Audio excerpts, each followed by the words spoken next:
voir un peu plus les jeunes s'adonner au jeu du hasard. Vous, en tant que sociologue, quelle est votre appréciation ou votre regard sur ces jeux? Alors, je crois qu'il y a effectivement raison de constater que dans notre pays, dans notre société, surtout dans les milieux urbains et périurbains, les jeux de hasard ont tendance à avoir des amplitudes de plus en plus grandes. De plus en plus, on voit évidemment les jeunes populations s'intéresser à cette activité, et cette activité prend des formes différentes. Des fois c'est des jeux de cartes, des fois c'est des jeux de billes, des fois c'est des jeux avec un petit ballon, des fois c'est les jeux classiques que nous connaissons avec les organisations institutionnelles qui s'occupent de ces jeux. Mais en réalité, on a constaté que les jeux atteignent des proportions de plus en plus élevées. Jeux formels comme jeux informels et dans des lieux divers. On les trouve dans des écoles de plus en plus, on les trouve au niveau des marchés, et là, de façon insoupçonnée, c'est des dames qui doivent aller au marché qui s'adonnent à des jeux de cartes, par exemple, et des fois c'est la dépense qui est mise en jeu. On les trouve dans des cadres beaucoup plus organisés, c'est les casinos, par exemple, ou les structures qui organisent des jeux dans les quartiers, dans certains coins et recoins, notamment en milieu urbain et en milieu périurbain. Alors je crois que cela s'explique par le fait que de plus en plus, nous sommes dans une société où l'esprit matérialiste triomphe, où l'acteur a tendance à croire qu'il faut tout faire pour avoir. Avant, on disait que la procédure par laquelle on accède à la richesse était importante. Aujourd'hui, de plus en plus, on se dit que la fin justifie les moyens. Donc, quel que soit le chemin que j'arpente, quels que soient les moyens que je mobilise, l'essentiel est d'avoir de l'argent. L'essentiel est d'avoir des ressources et de les avoir tout de suite. Et on a tendance alors à se servir de raccourcis.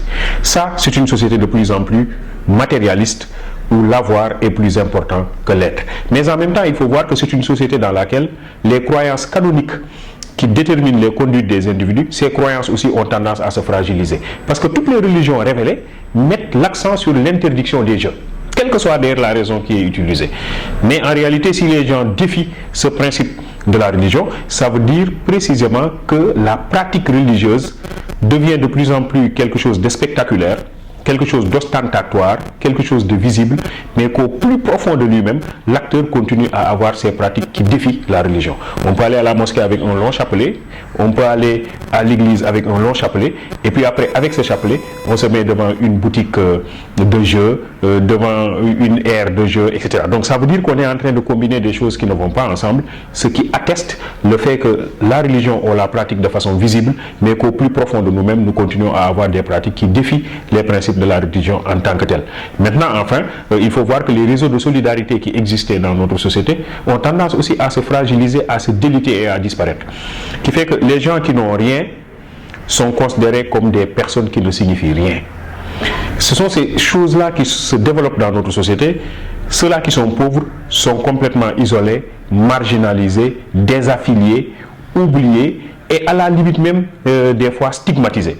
Alors, ils sont obligés quelque part de bricoler des solutions de survie. Et parmi ces solutions de survie, vous avez la pratique des jeux de hasard. Donc, disons simplement que c'est une pratique qui se développe, qui touche toutes les catégories, qui a tendance à atteindre des proportions de plus en plus élevées et des fois de façon informelle, avec tous les risques de violence que cela peut soulever, parce que dans certains cas, évidemment, les règles du jeu ne sont pas respectées. Il y a beaucoup de tricherie dans cette affaire, ça crée beaucoup de frustration, ça crée beaucoup de problèmes, et il y a des individus qui se sentent lésés. Et de ce point de vue-là, je crois qu'il y a nécessité de jeter un regard et d'organiser davantage ce secteur-là. Auparavant, c'était une catégorie de personnes qui s'adonnaient à ces jeux de hasard, comme par exemple les personnes âgées ou en retraités qui allaient passer le temps là-bas. Mais actuellement, on a vu les jeunes qui s'impliquent davantage dans ces jeux de hasard. Selon vous, qu'est-ce qui a motivé ce choix? La famille ne joue plus son rôle de cellule sociale de base. Avant, la famille était un cadre dans lequel on inculquait à l'individu un certain nombre de valeurs qui développaient par la suite chez cet individu-là ce que l'on peut appeler des compétences de vie. L'individu pouvait se dire, il y a des choses qui me sont permises et d'autres qui me sont interdites. En conséquence, je sais où mettre les pieds. Aujourd'hui, la famille a tendance à se dessécher de plus en plus. Serigne Moussa Ka considère que nos familles sont devenues vides. Serigne Abdou Aziz Sy Al Amin estime qu'il y a des choses qui ne sont pas interdites mais qui ne sont pas jolies. et qu'en conséquence, lorsqu'une chose n'est pas jolie, elle ne doit pas être faite. Donc, ce qui veut dire que la notion de beauté était une notion fondamentale dans nos sociétés. Ce qui est beau, c'est pas seulement ce qui est beau sur le plan esthétique, mais c'est ce qui est beau sur le plan moral. On dira d'un acte répréhensible que ce n'est pas un bel acte, ce n'est pas un acte qui est joli. Donc, cela veut dire que la beauté, on l'a développé à l'intérieur de cet atelier éthique que constitue la famille. La famille était un atelier éthique, un atelier moral, à l'intérieur duquel on inculquait à l'individu des valeurs fondamentales qui imprimaient une orientation à sa conduite. La famille ne joue plus ce rôle-là, et donc les jeunes très tôt ont tendance à s'adonner au jeu de hasard. Deuxième élément qui me semble important, c'est l'influence extérieure. Il faut le voir aussi que nos jeunes sont connectés au sens large. Et cette connexion au sens large fait qu'on a tendance à importer des choses qu'on ne connaissait pas naguère et qui de plus en plus se développent dans nos pratiques au quotidien. Dernière chose qui me semble importante, c'est encore une fois l'avoir. C'est-à-dire qu'en réalité, avant un jeune, on le soupçonnait quand il avait de l'argent.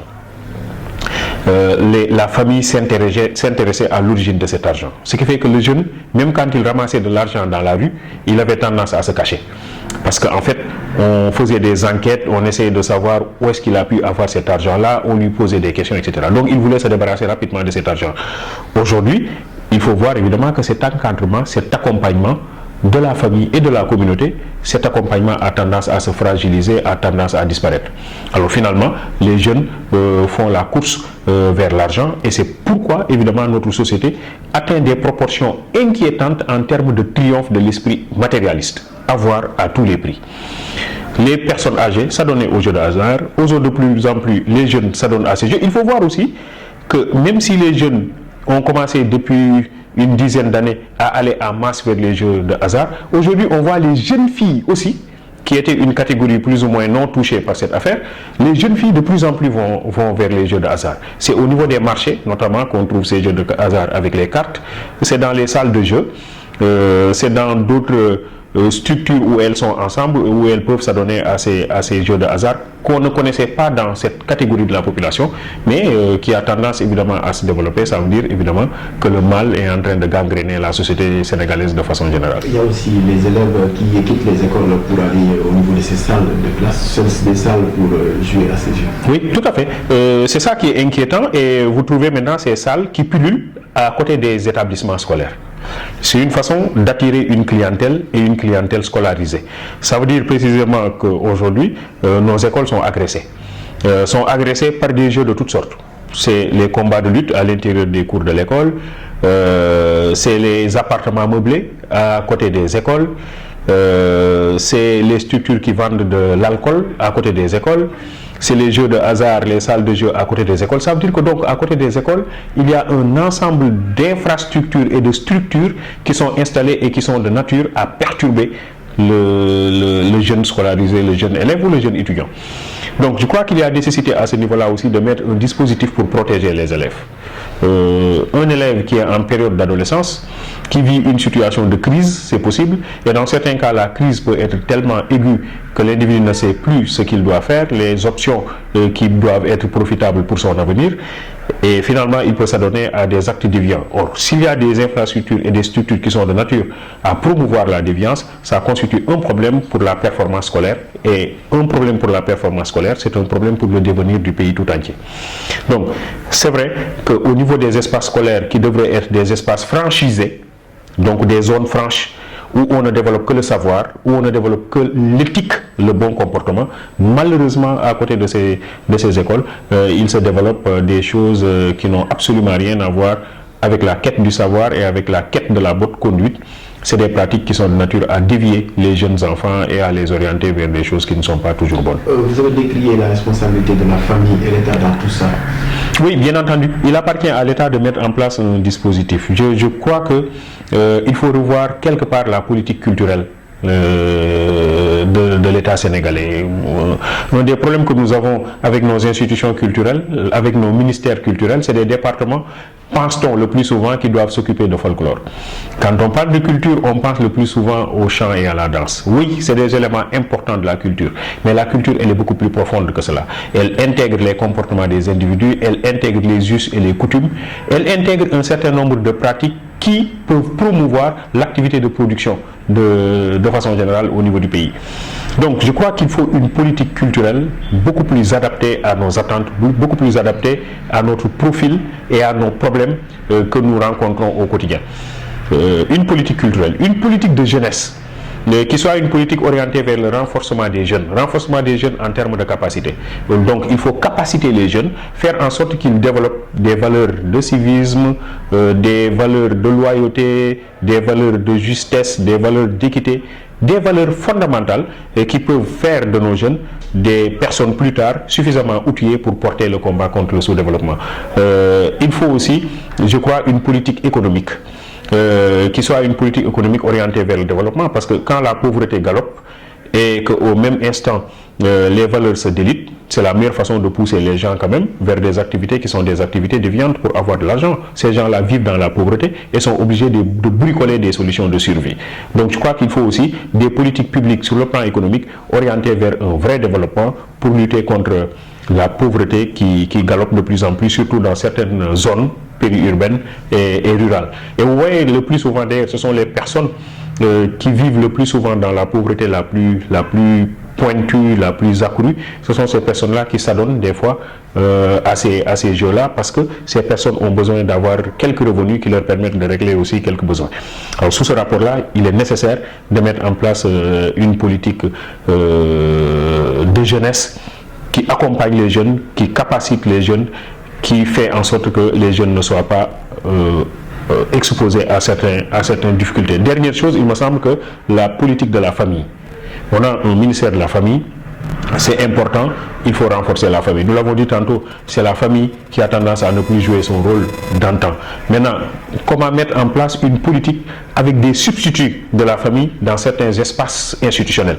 C'est-à-dire que nous pratiquons la journée continue. Les enfants quittent la famille, la maison très tôt le matin et ils ne rentrent que très tard. Alors pendant cette période-là, les enfants ne voient pas la famille. La famille n'intervient pas dans leur éducation. L'État devrait penser à mettre en place des assistants sociaux, des personnes qui sont au niveau des écoles et qui jouent le rôle de relais. Quand la famille n'est pas là, il y a l'assistant social qui s'occupe de la famille. Et les familles seraient connectées à cet assistant social pour avoir une idée du comportement journalier de l'enfant au niveau de l'espace scolaire. Alors aujourd'hui, il y a beaucoup d'écoles qui n'ont pas d'assistants sociaux. Alors je me demande même s'il y a aujourd'hui une seule école qui compte un assistant social en son sein. Donc je crois qu'il y a un problème. Or nous avons des écoles qui forment un assistant social et nous avons beaucoup d'assistants sociaux qui sont aujourd'hui au chômage alors qu'on en a besoin pour jouer le rôle de relais et permettre à ces enfants de retrouver le climat familial au niveau de l'école. Vous avez vu le cas de Djiné Maïmouna au lycée Lamine Gueye il y a de cela quelques années, des enfants qui étaient complètement perturbés, désorientés, mais parce qu'il n'y avait pas de structure au niveau de l'école pour les accompagner, jouer le rôle de famille, les calmer, amener la sérénité et faire en sorte qu'ils se retrouvent. En réalité, il faut que l'État aussi pense à mettre en place au niveau de nos espaces scolaires de vrais assistants sociaux qui jouent le relais de la famille à l'intérieur de l'espace scolaire. Monsieur Djibril Diakhaté, je vous remercie. Je vous en prie.